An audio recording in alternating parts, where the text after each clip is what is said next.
à tous, nous revoici pour l'œil du coach avec aujourd'hui une variante spécifique de l'espagnol, la variante que j'ai appelée la variante Trégoubov, donc c'est une variante avec les blancs que le grand maître Pavel Trégoubov, franco-russe, joue très régulièrement en ce moment. C'est Gashimov, un autre grand maître qui malheureusement est décédé aujourd'hui, qui avait popularisé cette variante, cette sous-ligne. Et si je vous en parle aujourd'hui, c'est pour qu'en tant que joueur de club aux échecs, vous puissiez réaliser de bonnes préparations. Aujourd'hui, avec les ordinateurs, on peut avoir accès à des milliers, millions de parties pour regarder ce qui est joué à haut niveau et définir ce qu'on appelle son répertoire d'ouverture, c'est-à-dire l'ensemble des lignes que l'on va jouer soi-même en tournoi. Et du coup, j'ai présenté les qualités là en introduction d'une bonne préparation. Bien évidemment, jouer une sous-ligne. Pourquoi? Pour perdre un peu l'adversaire, que l'adversaire ait des choix limités. Comme ça, de votre côté, vous pouvez bien apprendre les différents coups. Et enfin, sur un jeu entre guillemets parfait d'adversaire, c'est-à-dire normalement la meilleure ligne, il faut obtenir une position intéressante à la fin et que vous ayez les idées principales. C'est ce qu'on va voir aujourd'hui. Donc c'est parti. Alors, donc bien évidemment, on imagine que vous avez les blancs, vous jouez E4 et là votre adversaire vous joue le coup classique E5. Vous embrayez donc sur cavalier F3 avec la réponse la plus logique à C6 et bien évidemment fou B5. Donc là, bien évidemment, il existe la variante populaire à haut niveau cavalier F6 qu'on appelle la variante de Berlin berlinoise. Et on va se cantonner au coup le plus classique. A6, dans le monde amateur, c'est le coup qu'on rencontre le plus. Donc il y a la variante d'échange avec fou prend C6, mais là encore, le coup le plus classique, c'est fou A4, sur lequel on retrouve cavalier F6. Et là, je vais vous proposer une sorte de Gambit espagnol. Alors pourquoi je l'ai appelé comme ça? Ça n'existe pas vraiment un Gambit espagnol. Je trouve que ça ressemble à un Gambit écossais. Dans le Gambit écossais, on a le fou en C4 et on joue avec D4.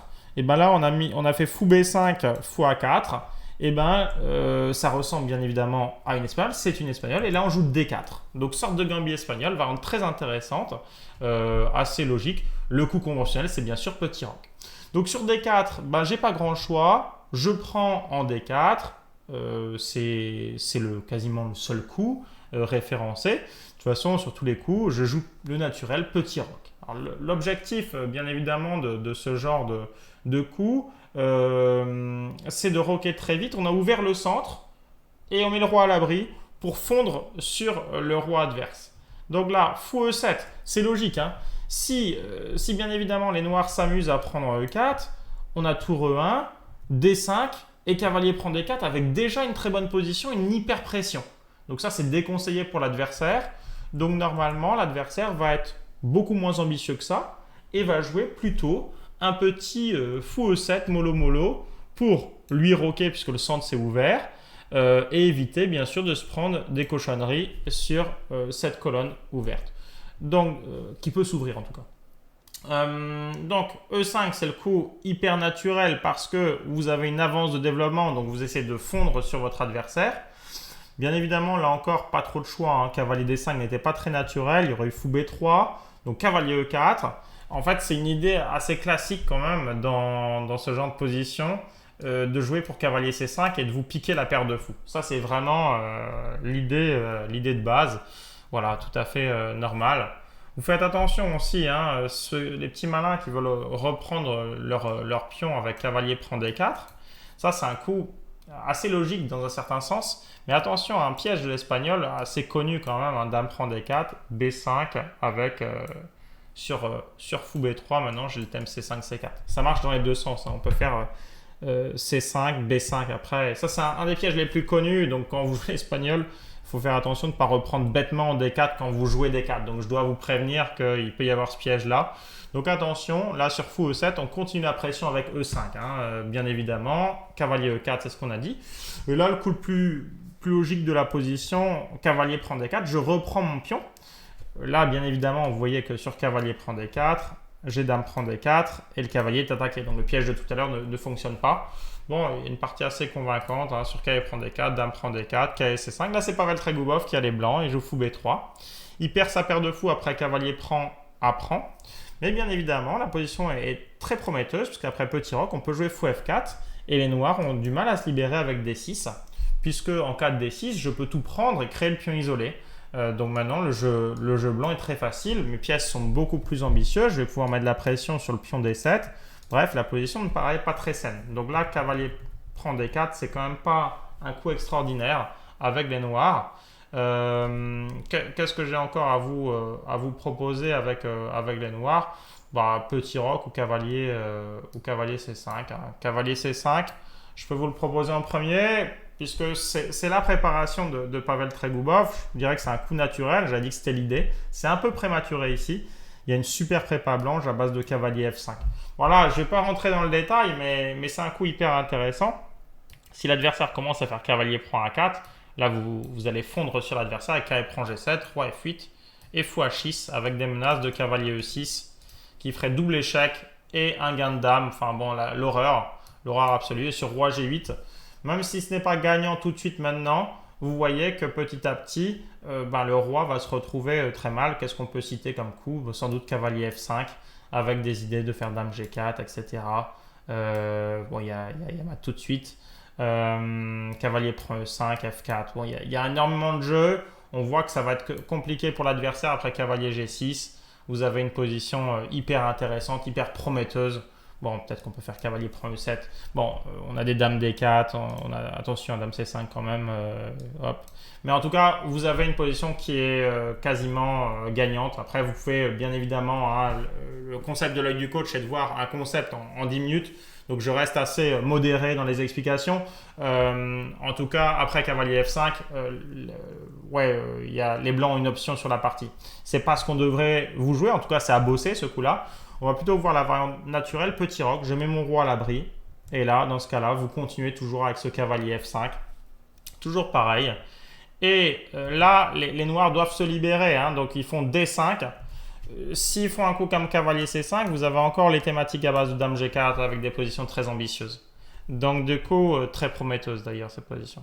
D5, c'est le coup libérateur classique. Il y a une attaque à l'aile, on réagit au centre. Et là, vous pouvez piquer momentanément la paire de fous. Donc, cavalier prend, c'est assez logique. Hein. Dame prend, il y a le pion D5 en l'air. Donc, du coup, cavalier prend. Et là, vous faites C3 pour faire revenir le fou en jeu.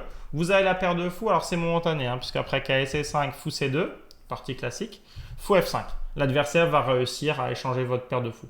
Mais ici, c'est une des meilleures parties de Pavel Trégoubov. Il joue un très très fort joueur. Donc on voit qu'il n'y a pas trop le choix en fait pour les noirs. Hein.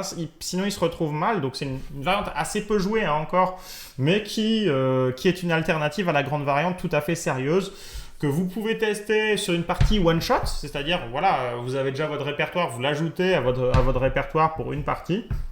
Et même, j'ai l'impression que on peut jouer sur plusieurs parties, c'est un répertoire tout à fait correct pour quelqu'un qui n'a pas envie de se prendre la tête avec la théorie. Pavel Trégoubov, c'est un ancien champion d'Europe, il a 2600 depuis des lustres, et il fait des choix très malins en ouverture. C'est des choix, je dirais, économiques. Surtout pour son niveau, il choisit des bonnes variantes, mais qui n'ont pas une réputation incroyable. Simplement, il les bosse bien, il les connaît vraiment presque par cœur, j'ai envie de dire. Il connaît les idées clés, en tout cas, sur le bout des doigts. Et du coup, il obtient de bons résultats. Donc, un cavalier A3 ici, c'est logique. Et ensuite, qu'est-ce qu'il faut faire? On va sortir toutes nos pièces. Urgence, le fou C1, on le met en E3. Et après B6, il a commencé à attaquer son adversaire avec C4. Mais on pourrait voir aussi d'autres coups. Dame 2, tour D1. La position est assez saine. Bon, ok, pourquoi pas C4. Et après tour FD8, il a pris en C5, ce qui affaiblit copieusement la structure de pion. La position est tout à fait jouable. Après, c'est prend D, cavalier prend D. Voilà, il y a une position à jouer. C'était un peu la promesse de cette position. Lui, il a continué par tour C1. Il y a d'autres coups qui sont possibles. On pourrait jouer KC4, on pourrait jouer dame F3. Bref, ce que je veux, c'est que vous tapiez les pions. Donc, pour revenir un petit peu sur ce que l'on a vu, on a vu qu'il n'y avait pas trop d'alternatives. Je suis allé, bien évidemment, assez vite. À vous de reprendre en mettant pause de temps en temps. Mais en tout cas, on part de D4, donc le gambit espagnol, alors que c'est une sorte de position tout à fait naturelle qu'on retrouve très souvent. Donc, vous imposez un petit peu votre choix à l'adversaire. Vous êtes les premiers à dégainer votre coup. Donc, c'est ça l'intérêt de la préparation. L'adversaire quasiment obligé de prendre en D4. Et là, vous jouez roc avec des idées de fondre sur lui s'il venait à prendre au centre en E4. Donc normalement, l'adversaire raisonnable fait fou E7. Et là, E5, vous commencez directement à le titiller.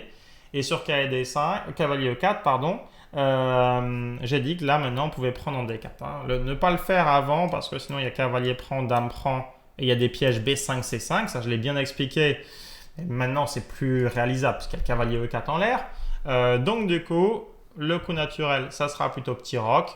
Et bien sûr, vous avez cette idée clé, cavalier F5. Hein. Quand on amène le cavalier en D4, c'est généralement pour l'amener en F5. Si l'adversaire a peur de cavalier F5, il peut très bien se tromper, jouer cavalier prend D4. Alors, se tromper, c'est un bien grand mot. Mais cavalier C5, c'est la vente qu'on a vue. Fou B3. Et là, on a dit que c'était assez agréable, puisque les blancs font rapidement fou F4. Cavalier C3. Une des tours en D1, je ne sais pas encore laquelle, ça va dépendre un petit peu de ce qui se passe. L'autre peut venir éventuellement en E1. Et une position très très prometteuse.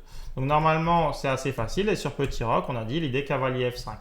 Au même titre que c'est ça qui est bien dans cette position. Sur cavalier C5, à chaque fois, que ce soit sur petit roc ou cavalier C5, on a la même idée, c'est de faire cavalier F5. Ce n'est pas tout à fait les mêmes circonstances, parce que là, on lâche le fou pour gagner G7.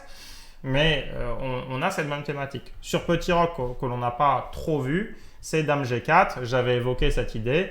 Et sur un coup de défense comme G6, vous allez simplement jouer assez simple. Fou prend C6 parce que votre fou était en l'air. Vous cassez la structure.